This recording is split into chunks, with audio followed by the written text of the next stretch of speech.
You're looking at a live shot this evening of Tshepisong Township here in Gauteng, where Metro Police and I think the SABC, I see one of their vehicles as well there, they are guarding one of the routes into the township on the West Rand.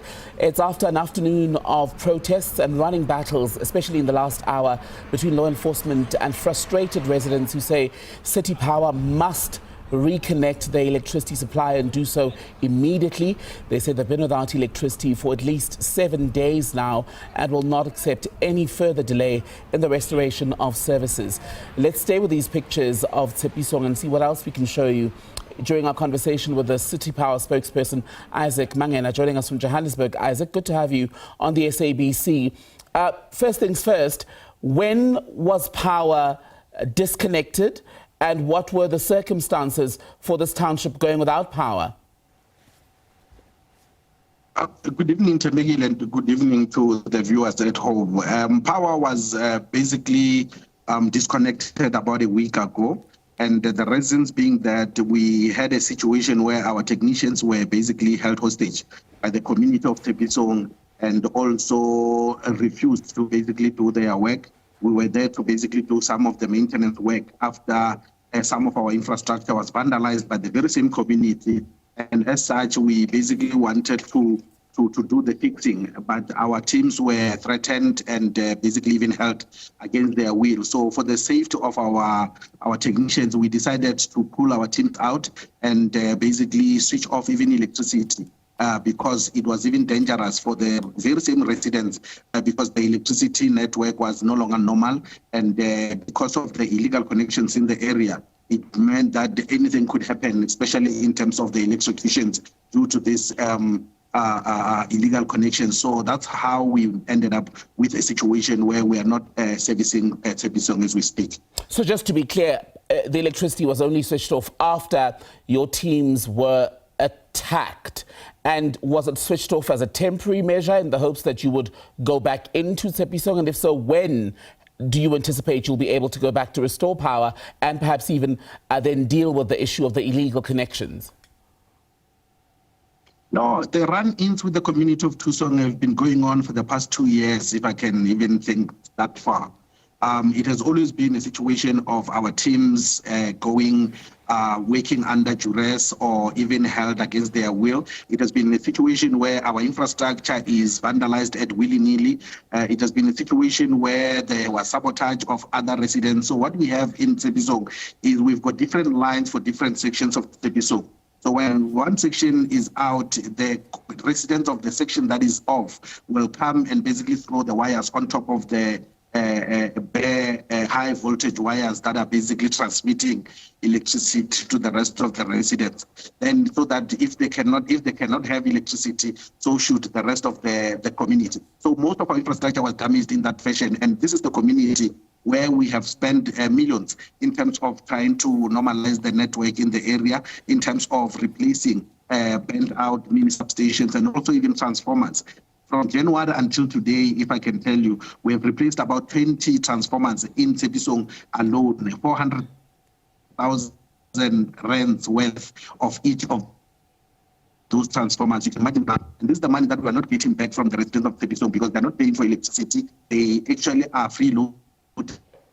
Isaac, we're starting to lose you. I don't know if you're moving around. And I don't know if you're moving around, Isaac, but we're starting to lose you. So if you could go back to the position where you were when we started our conversation, that would be great because the line was much clearer.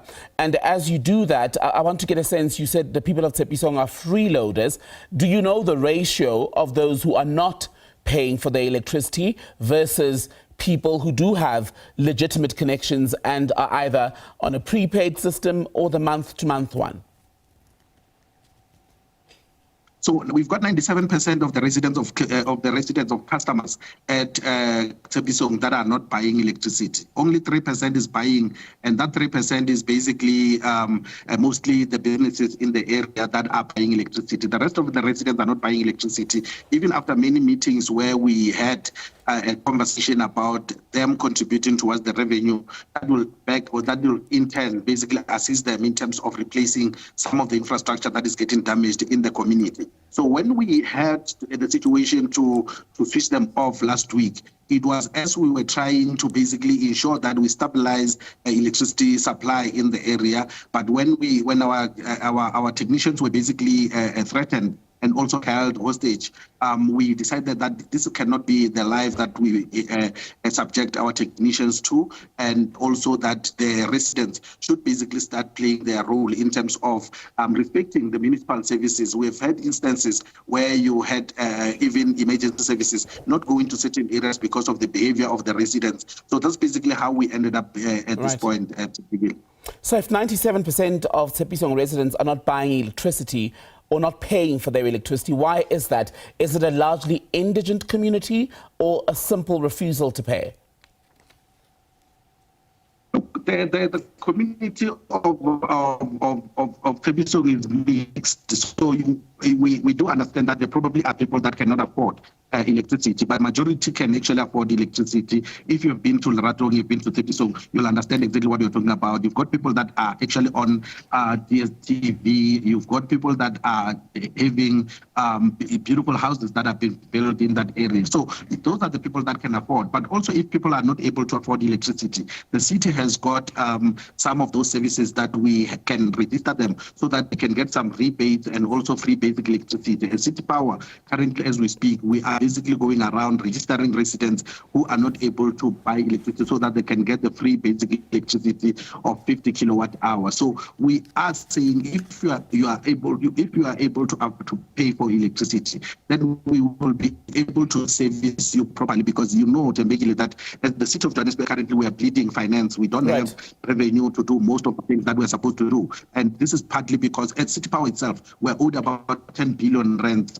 within the city of Johannesburg. Majority of that is actually sitting with domestic customers. And that is the money that we really need so that we can be able to maintain the very same infrastructure assistance. So that's basically where we are with the residents of Tshepisong. Isaac, very briefly, for the 3%, based on your calculation, who are paying for their electricity, when will you reconnect them so that this is not collective punishment? So the 3% we have, and as I mentioned, that is mostly the businesses. So we've got a cheese factory there. The cheese factory is currently on as we speak because we managed to basically backfeed them using other means, and also because of the kind of business that they are running, where they cannot basically run the business without electricity. And they contributed towards actually that cables that we are using to basically backfeed them. So they are currently on. But the other businesses like BP Garage, I think there's also Mnandi's, Chisanyama, and also Pick and Pay around that area.